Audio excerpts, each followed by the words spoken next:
Hi, I'm Dustin Weiniger. Ran out of ammo for the .45 Colt revolver again and need to load up some more. Well, I'm going to show you a great little kit to help me do that. It's affordable, it's portable, and it can be used by anybody, even someone who has no reloading experience. It's the classic Lee loader. This whole kit is almost smaller than my hand, and yet it has everything I need to make my own cartridges. Keep in mind that it will only do one caliber. In this case, I'm doing .45 Colt. But at a price of only about $30, that's usually cheaper than one set of dies for your reloading press for one caliber. And this has in it has a decapper with a decapping chamber. It's got a powder measure scoop, a flaring tool. It's got a main body, bullet seeder, and capping chamber, and it's got a priming rod. One thing it does not include that you will need for doing the labor is a mallet. But those are inexpensive. I got this one at Lowe's, and it's the same one I use for disassembling my cap and ball revolvers. One other thing not included that you may want, since this body is not really quite the same as a carbide die, and that is just some resizing lubricant to put around the top of the outside of your brass cases. But if you don't have this, even just a little chapstick will work. Now, this video is not meant to be specific reloading instructions. I already have videos on that. I'll put links to them in the description. But I will walk you through the process of using this kit as I make some .45 Colt loads. So let's head outside and see how it works. I'll start by setting my case on the decapping chamber. Then I'll take my capper, align it inside the case, and then I'll drive the old primer out using my mallet.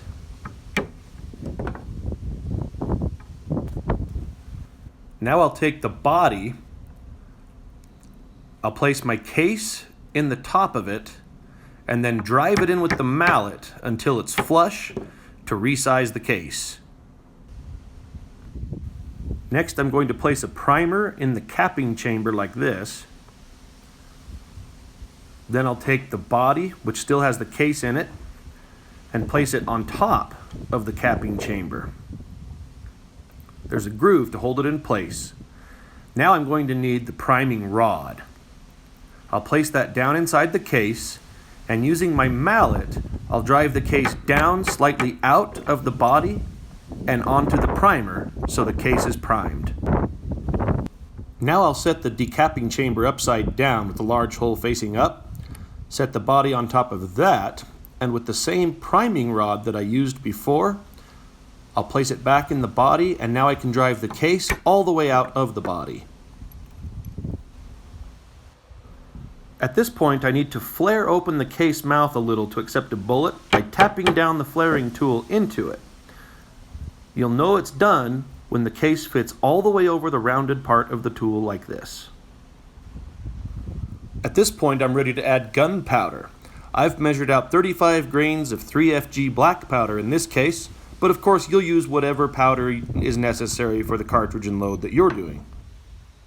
To seat the bullet, I'll place the body over the case, insert the bullet facing up down into the body.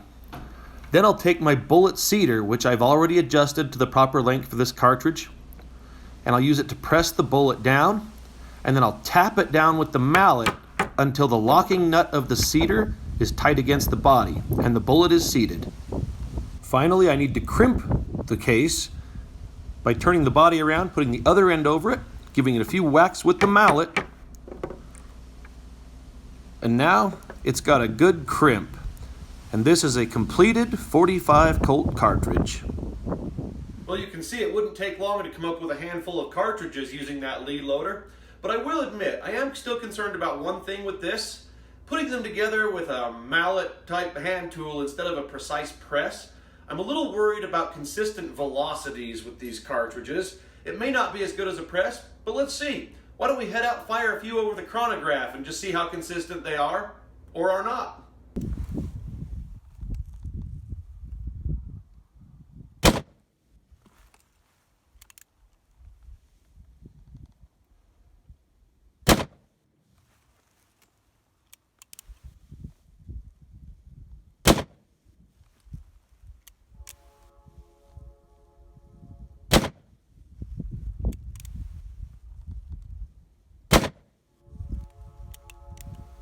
Well, here are the chronograph results for those cartridges I made on the Lee loader.